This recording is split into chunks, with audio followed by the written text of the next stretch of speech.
का जाल है। ये सोचना गलत होगा कि सिर्फ अक्लमंद आप हैं। यहां आपसे बढ़कर भी अनेकों ऐसे लोग हैं जो पढ़े लिखे हैं, अक्लमंद हैं और चतुर।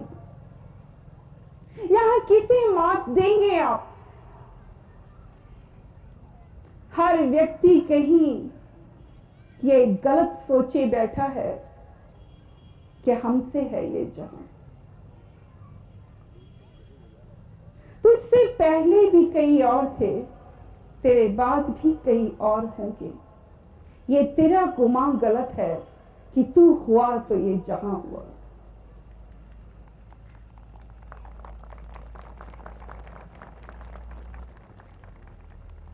बच्चों, परमात्मा ने हर एक के अंदर अच्छाइयां भी दी हैं। परमात्मा ने हर एक के अंदर अगर बुराई है तो उस परमात्मा की सच्चाई भी मौजूद है। अच्छाइयों की कद्र कीजिए, जहां अच्छाई दिखे वहां सस्ता कीजिए। सिर्फ ये मान के चलना कि हम सही हैं, इसी में हार हो रही है। आज हर व्यक्ति ये मानकर चल रहा है कि वो आगे निकल जाएगा, लेकिन वो जानता है कि आज आगे निकलना आसान नहीं, क्योंकि आपने जिसे इकट्ठा किया, आपने जिंदगी में जिसके दर्शन किए, वो झूठ है, वो छल है, वो फरेब है। वो एक से बढ़कर एक चालें हैं, एक से बढ़कर एक मोहरा आप फेंक रहे हैं, एक दाव लगा रहे हैं। आज हर व्यक्ति ये मानी बैठा है कि आप सब शतरंज की खिलाड़ी हैं, और खेल खेलते खेलते यहां संसार में इतने बाजीगर हो गए कि निकलना कठिन हो गया। आज चारों तरफ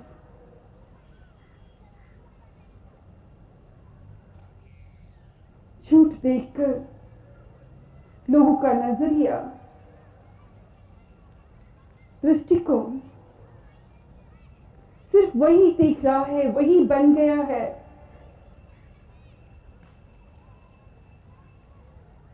कि वो खुद का खुदा बन गया। आज लोग हमसे ये सवाल करते हैं कि परमात्मा को किसी अवतार को भेजने की जरूरत क्यों पड़ी?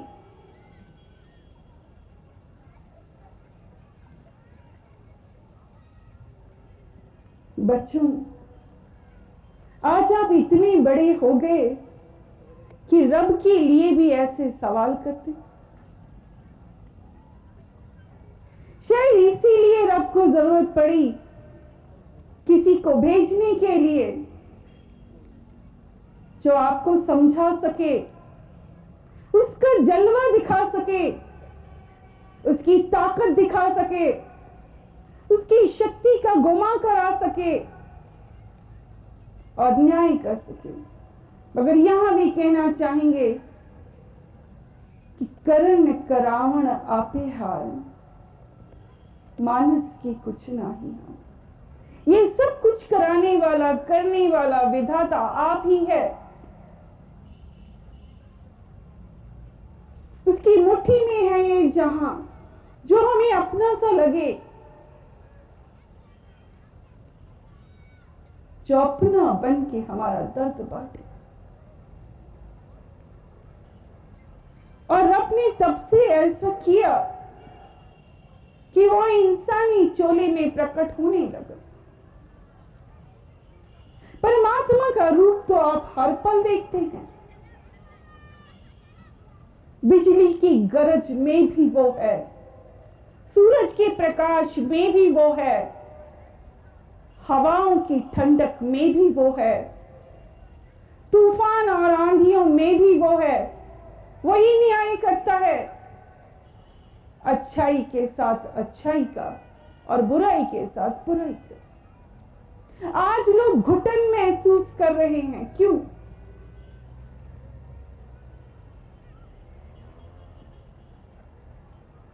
क्योंकि उसे नहीं मानते। आज अपनी बनाई अपनी सजाई हुई दुनिया पे यकीन करते हैं। और आपकी सजाई और बनाई दुनिया क्या है? ये साइंस, ये विज्ञान या मेडिकल साइंस जिस पर आप भरोसा करते हैं? माना कि ये भी एक सेवा है। बच्चों, जब तक कोई सेवा सेवा है, वो किसी भक्ति से कम नहीं, इबादत से कम नहीं। लेकिन जब वो सेवा ना रहकर कोई धंधा या प्रोफेशन या अहम आ जाए, वो सेवा परवान नहीं चढ़ती। यही कारण है कि आप सब इलाज कराते रहते हैं सालों साल, मगर ठीक नहीं होते।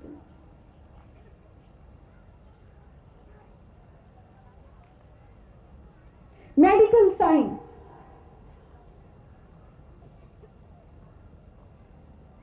क्या दवाई से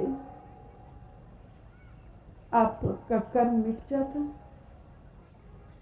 मिटता तब है जिसकी धर्म में जितनी आस्था होती है उस पर रब की मेहर हो जाती है।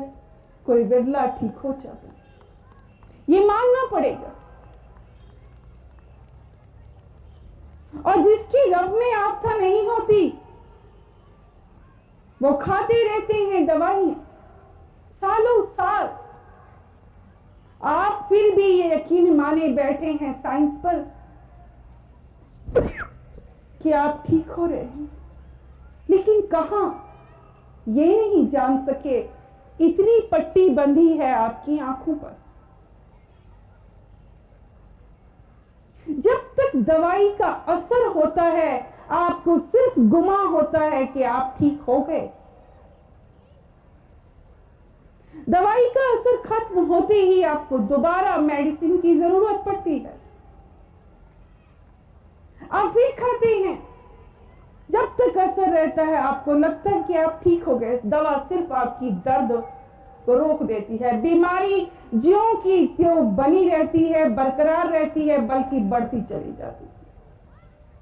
आप एक बीमारी का ट्रीटमेंट करते हैं और आपके अंदर और कई बीमारियां जन्म ले जाती हैं उसकी साइड इफेक्ट से। यहां भी कहीं धर्म में आस्था जरूरी है।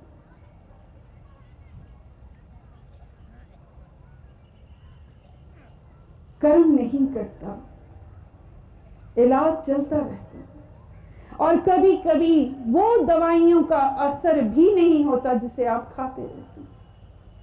आपको दवाइयां बदलनी पड़ती हैं। डॉक्टर आपको उससे भी बढ़ बढ़कर डोज देते हैं, इतनी स्ट्रांग डोज कि उसके साइड इफेक्ट्स दिखने लग जाते हैं। इंसान फिर भी दावा करता है उस मेडिकल साइंस पे। आज हम कहना चाहेंगे जहां मेडिकल साइंस की हद खत्म होती है, परमात्मा की हद की वहीं से शुरुआत होती है। हम कराएंगे वो दर्शन, उस रब का दीदार कि उसकी दया कैसी है।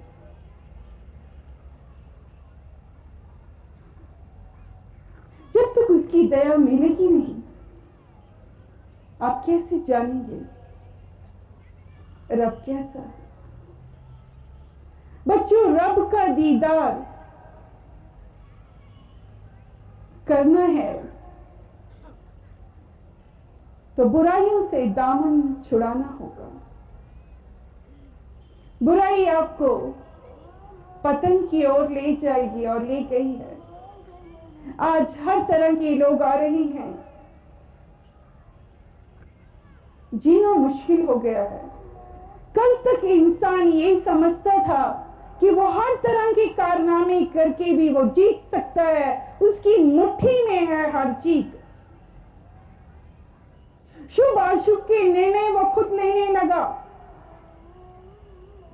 आप सब दुनिया के हर कार्य करने से पहले शुभ अशुभ दिन देखते हैं, घड़ी देखते हैं, वार देखते हैं, यहां तक कि जमीन जहां आपने कारोबार खोलना है वो मिट्टी सही है कि नहीं, वो सही दिशा पे है कि नहीं। सब कुछ करने के बाद भी आपकी जीत नहीं होती।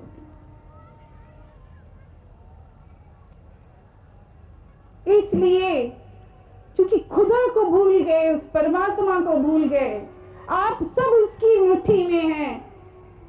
अगर उस पे छोड़ दें, वो सारी चिंताएं उस पे छोड़ दें, तो रास्ता भी वो बनाता है और मंजिल तक भी वही पहुंचाता है। इंसान की हार उस दिन से शुरू हुई जिस दिन वो अपनी जिंदगी के फैसले आप करने लग गए। आप फैसले करना इस बात को जाहिर करता है कि आपके अंदर अहम है, खुदी है। अब अपने आप को इतना काबिल समझते हैं कि आप सब कुछ कर सकते हैं। इसी कारण आपकी काबिलियत पर आज आपका बस नहीं, आपकी फतेह, आपकी जीत आपके हाथ में नहीं।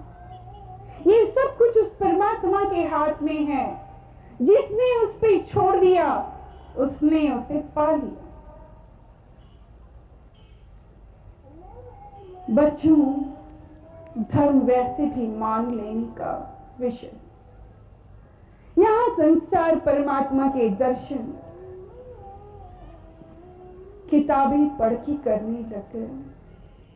जिसने जितनी ज्यादा किताबें पढ़ ली उसके अंदर उतना अभिमान आ गया, मैं ज्ञानी हो गया। उसे रब का दीदार नहीं होता। रब का दीदार होने के लिए जरूरी है नीवापन। बच्चों, आज जिस वादियों में परमात्मा की जिस प्रकृति की गोद में आज हम इस प्रवचन को कर रहे हैं, एक उदाहरण उस प्रकृति का देना चाहेंगे। ये प्रकृति भी परमात्मा की शिक्षाएं दे रही है और बहुत सुंदर। हर व्यक्ति पहाड़ियां चढ़ता है तीर्थ यात्राएं करने के लिए। आपने देखा इस प्रकृति का एक अंदाज कितना खूबसूरत है। जब आप पहाड़ी चढ़ते हैं आपको झुकना पड़ता है।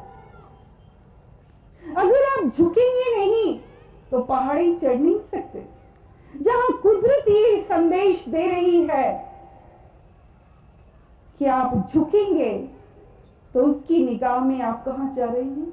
ऊपर उठ रहे हैं, ऊपर चढ़ रहे हैं।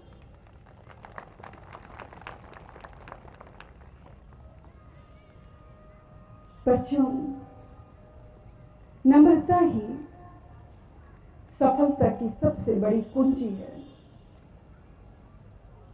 नम्रता होनी चाहिए, प्रेम होना चाहिए, सहन शक्ति होनी चाहिए। और ये सब बिना भक्ति के, बिना परमात्मा की इबादत के आपके अंदर नहीं आ सकती। आज पढ़ लिख कर किताबों के जरिए हर व्यक्ति कहता है कि वो अच्छा बन जाए, अच्छी क्वालिटीज गेन कर ले, अच्छा व्यवहार करे, लेकिन नहीं कर पाते।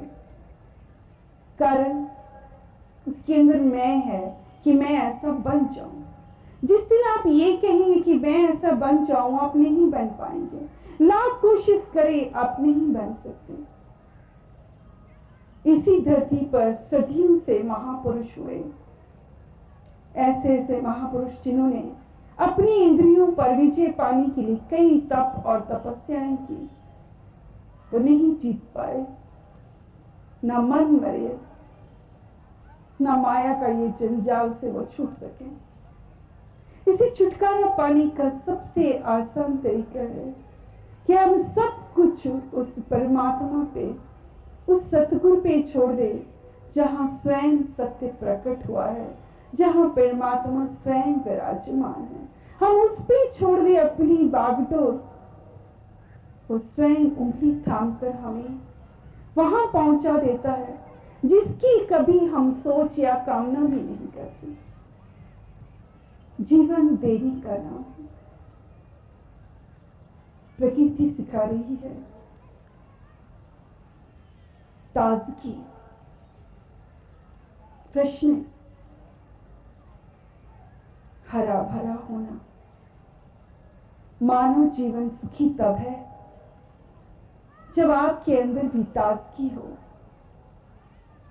आपका मन हरा भरा हो, आपके मन में भी खूबसूरत फूल खिले, तभी ये जीवन धन्य हो गया। अब जानते हैं मन का हरा भरा होना क्या है, मन की ताजगी क्या है और उन फूलों का खिलना क्या है। एक ऐसी अवस्था बच्चों जहां पहुंच के हमें ऐसा लगे कि यहां सब कुछ ठहर गया है। बच्चों को बताना चाहेंगे अपना अनुभव, जहां हर तरह के लोग देखते हैं, आर्थिक दृष्टि है, हर एक को पढ़ सकते हैं, चारों तरफ बुराई है, लेकिन उसके बावजूद भी आपको ऐसा देखकर हमें क्रोध नहीं आता, आपसे नाराजगी भी नहीं होती, किसी प्रकार का गुस्सा या गिला भी नहीं है।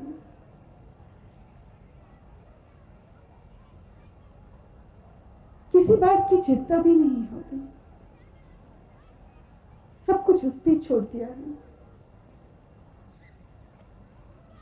इतना कह सकते हैं कि आपके हर हाल पे इस मां को अपने बच्चों पर प्यार आता है। बच्चों कई बार ये सोचते हैं इसमें आपका भी दोष कहां है, आप वैसे ही बने जैसे इस संसार ने आपको दिखाया आईना। शीशे तो आप सबने देखा होगा, शीशे के सामने खड़े होकर आप जैसी भी शक्ल बनाएंगे, अगर आप गुस्से में देख रहे हैं तो शीशा आपको वही रूप दिखाएगा, आप हंसते हैं तो हंसता हुआ चेहरा। ठीक ऐसे ही ये जिंदगी है। इस जिंदगी में आपने दुख देखा, झूठ देखा, फरेब देखा, छल देखा, वैसे बन गए। आपने वही देखा, वही दर्शन किया, वैसे बन गए। मगर एक सच था बच्चों, रब ने कहीं न कहीं अपना दीदार भी कराया, कभी न कभी प्रवचन सुने, लेकिन तड़प नहीं जागी, संसार में उलझ गए। बच्चों जिस दिन वो तड़प जग जाए, हम उसके हो जाते, फिर वो अपने आप उन रास्तों से निकाल के ले जाता है। बेशक ये संसार तूफान भरा है, कांटों भरा रास्ता है, फिसलन है, 100 बार फिसलने का खतरा है, मगर वो सच्चा साईं स्वयं संभालता है और संभाल कर वो हमें वहां ले जाता है जिस मंजिल की हमें चाहत है। बच्चों सच्चा सुख अंतर का है, जहां काम, क्रोध, लोभ, मोह, अहंकार पर आप विजय पा लेते हैं, और उसकी जगह पे हमने महसूस किया कि हमारे अंदर प्रेम, दया, क्षमा, शीतलता और नम्रता आ गई। कोई बेचैनी नहीं है, कोई तड़प नहीं है, कोई घबराहट नहीं। खुश होकर, खुशी देखकर बच्चों की तरह कूदने नहीं लग जाते। वहां भी एक पेशेंस है, संभालते हैं। कोई सामने दुख या ज्यादा कष्ट किसी का दिखे तो भी निढाल नहीं हो जाते। मन जो किसी तरह की भी हरकत नहीं करता। यहां कोई बेचैनी नहीं है, कोई तड़प नहीं है, कोई दर्द नहीं। इस अवस्था को कहते हैं शांति, शांत हो जाना, सब कुछ ठहर जाना, यानी सहज अवस्था। जैसे कि हमने आज की पंक्तियों में ही कहा कि सहज आनंद बसे बैरागी। बैरागी कौन? जिसे परमात्मा की पाने की चाहत हो जाती है, जो उसकी याद में तड़पता है, उसकी याद में रोता है, मगर उसे सुख मिलता है हर पल, हर कदम पे।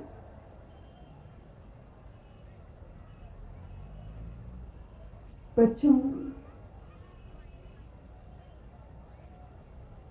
वो सुख क्या है अब हम बताना चाहेंगे। हम जिन वाक्यों को दोहराएंगे आप सब महसूस करेंगे कि मां ने जो जो शब्द कहे वो शब्द नहीं थे, वो दया मां ने दे दी। तो दर्शन, जैसे कि आज का विषय है, सत्य के दर्शन। जी हां, सत्य के दर्शन की पहली पहचान है शांति का आनंद या शांति को महसूस करना। आप सब महसूस करेंगे। सतगुरु के दर्शन से शांति मिलती है।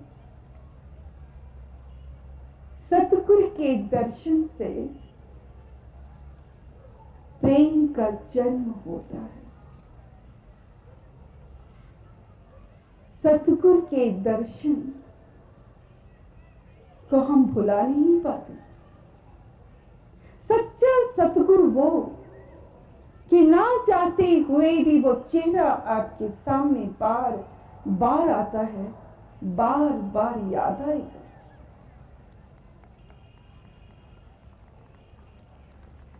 सच्चा सतगुरु वो जिसकी आवाज आपके कानों तक गूंजेगी, जिसकी आवाज सुनने को मन तड़पेगा, जिसकी दीदार और दर्शन को हम तड़पेंगे, आप सब तड़पेंगे। सच ये है कि पहले दर्शन में समझ कुछ नहीं आता। बहुत से ऐसे लोग जिन्होंने भक्ति की होती है, वो सतगुरु के पहले दर्शनों में ही वैराग की अवस्था को महसूस करने वाले बनते हैं। उनकी आंखों से आंसू बहते चले जाते हैं, रोते चले जाते हैं और हटने का दिल नहीं करता। बहुत से लोग आते हैं, ये सवाल रखते हैं कि माता जी आपके दर्शन करके ऐसा क्यों होता है। बहुत से आते हैं कि बार बार दर्शन करने का मन क्यों करता है।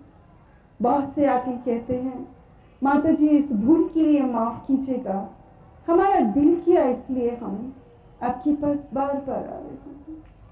बच्चों, हम एक माँ हैं, माँ जिसकी फितरत है। माँ पहले बच्चे से प्यार करती है, बच्चा प्यार के अर्थ को बाद में समझता है। माँ का स्नेह, प्यार और ममता भरा आंचल का एहसास आपको हमेशा होगा। हमारे जाने के बाद भी आप हमें पुकारेंगे, कभी किसी मोड़ पर हम आपको दिखेंगे और आपकी संभाल करेंगे। हमें मालूम है कि यहाँ पे ना सिर्फ नैनीताल के बल्कि बाहर से भी आए हुए लोग इस प्रवचन को सुन रहे हैं। आप किसी भी शहर के हों, हमसे मिलियन किलोमीटर दूर क्यों ना हो,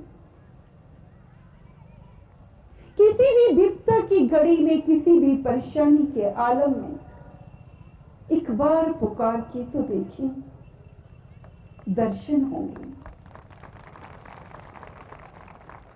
दया के रूप में, संभाल के रूप में, या फिर जैसी आपकी इच्छा होगी।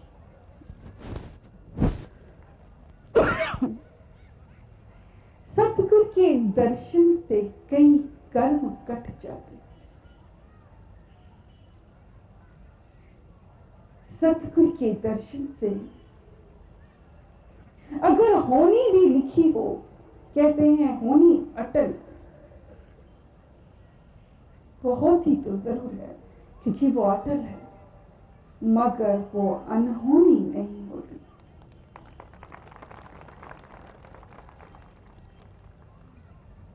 हमारे साथ जुड़े ऐसे तमाम बच्चे हैं जिनके साथ ऐसी ऐसी अनहोनियां हुई, ऐसी ऐसी घटना और दुर्घटना हुई जिसे वो स्वयं कांप के रह गए। मौत उनके सामने थी, इसमें कोई शक की गुंजाइश नहीं थी, मगर उनकी संभाल ऐसे हुई कि उन्हें खरोंच भी नहीं लगी। ये दावा, ये वादा आप सबके साथ भी ये मांग कर रही है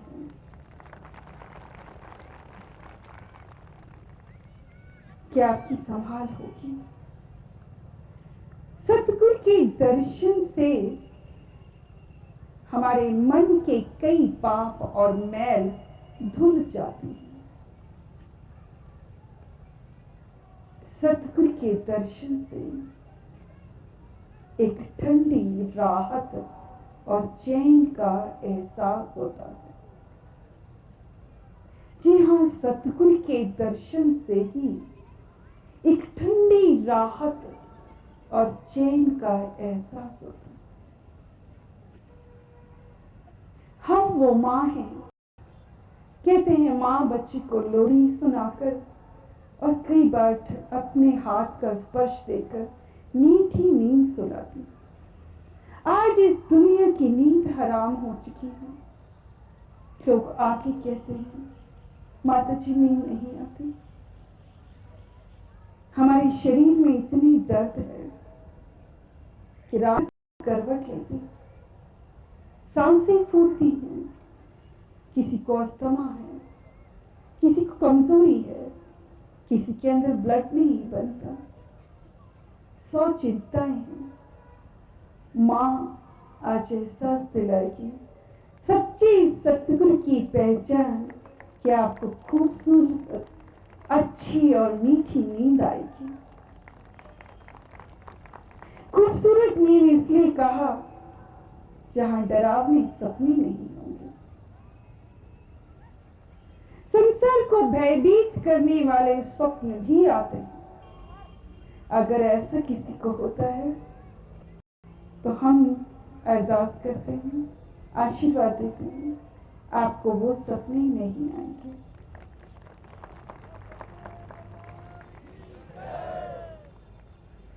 सच्ची सतगुरु के दर्शन से बहुत सी ऐसी इच्छाएं जो विधाता ने आपके अंदर लिखी नहीं होती, जैसे किसी के घर में बच्चे का ना होना।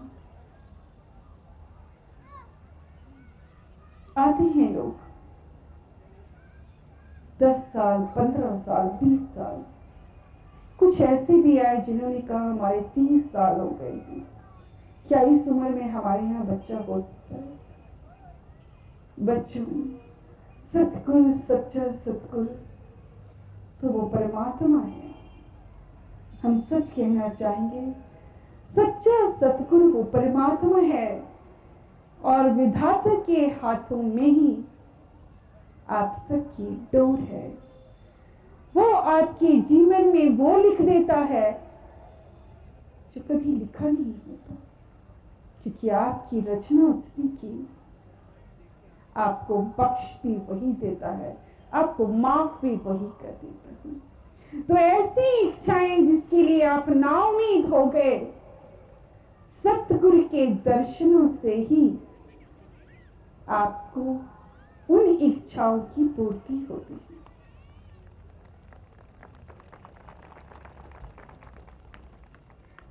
सतगुरु के दर्शन से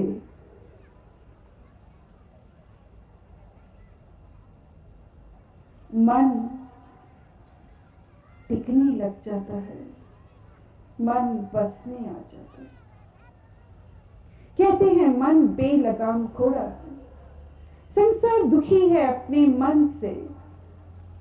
आज जाकर आप कोशिश कीजिएगा, कोशिश क्या, आप होंगे ही इसी ध्यान में, इस ध्यान से हट ही नहीं पाएंगे। और किसी सत्संग या प्रवचन को याद करना, उसकी याद में रहना, जहां तवज्जो वहां हो, वही इबादत है। बच्चों, सतगुरु के दर्शन से हम भक्ति की अवस्था तक पहुंचते हैं। सतगुरु के दर्शन से हम दुनिया से मुक्त होने लग जाते हैं। यानी वो दुनिया जिसमें दुख है, उसे पहचानने वाले बनते। सतगुरु के दर्शन से सुख और आनंद किसे कहते हैं, इसकी पहचान होती है। सच्चा साथी सतगुरु है, इसका एहसास भी सतगुरु के दर्शन से ही हो जाता है। आपके करीब आपका पति, आपकी पत्नी, आपके बच्चे क्यों ना लेटे हैं, रात को किसी पहर आपको कोई तकलीफ हो, वो भी कभी कभी जवाब दे देते हैं कि अपने आप पकड़ लो। उठ के नहीं देखते, आंख नहीं खोलते कि आप किस अवस्था में हैं या कितने दर्द में आप जी रहे हैं। उस वक्त भी सच्चा सतगुरु आपके करीब होता है। आप एक बार पुकार के देखें। बच्चों, एक पंक्तियां हैं जिसे आप सबने ना जाने कई बार सुना होगा। जो जागत है सो पावत है, जो सोवत है वो खोवत है। बच्चों, हम जागने लगे। भक्ति का नशा ऐसा चढ़ा कि हमें नहीं मालूम कि 10 बजे लेटे हैं तो 11 बजे उठ गए, या 10 बजे लेटे हैं तो 10:30 उठ गए, या 12 बजे उठ गए। ये सारी रात उसकी याद में बैठे। जागने की ऐसी आदत पड़ी, आज भी जागते हैं अपने बच्चों के लिए। आप एक बार भी पुकारें, हम आपके करीब होंगे। इस एहसास को आपको दिखाएंगे और एहसास कराएंगे। बच्चों, सच्चा सतगुरु वो है जिसके हाथ में बहुत कलाएं हैं। वो हर कला बता देना एक बार मुमकिन तो नहीं। धीरे धीरे सहज आप एक एक स्टेप चढ़ें तो उस सुख को जानेंगे। आज सच्चे सतगुरु की जिन सच्चाइयों का बयां किया, उसका एहसास आपको होगा।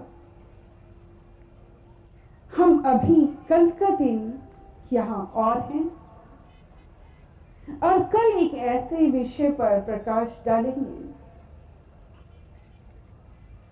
जो आपके दिलों की आवाज है। आज तो एक परिचय था सतगुरु के दर्शन का, कल होगा कि हम वो मार्ग, वो रास्ता कैसे चले। मगर यहां कहना चाहेंगे बच्चों, हम चले भी गए तो क्या, जिंदगी के किसी मोड़ पर, किसी परेशानी में कभी आपको हमारी याद आए, आप हमें पुकारिएगा। विद इन 5 मिनट्स, 5 मिनट के अंदर आप सबके इर्द गिर्द फूलों की महक होगी। ऐसी महक जैसे गुलाब की खुशबू, रजनीगंधा, बेला, या फिर ऐसी महक जिसकी खुशबू आपने कभी ली नहीं। एक ऐसी सुगंध, जी हां, वो सुगंध ही आप तक होगी, ये बताने के लिए कि आपकी आवाज हम तक पहुंची और सुगंधी के रूप में हम आपके करीब हैं। फिर आप किसी भी परेशानी में क्यों ना हो, हम आपकी संभाल करेंगे और विद इन 5 मिनट्स आपको उस समस्या से छुटकारा मिलेगा।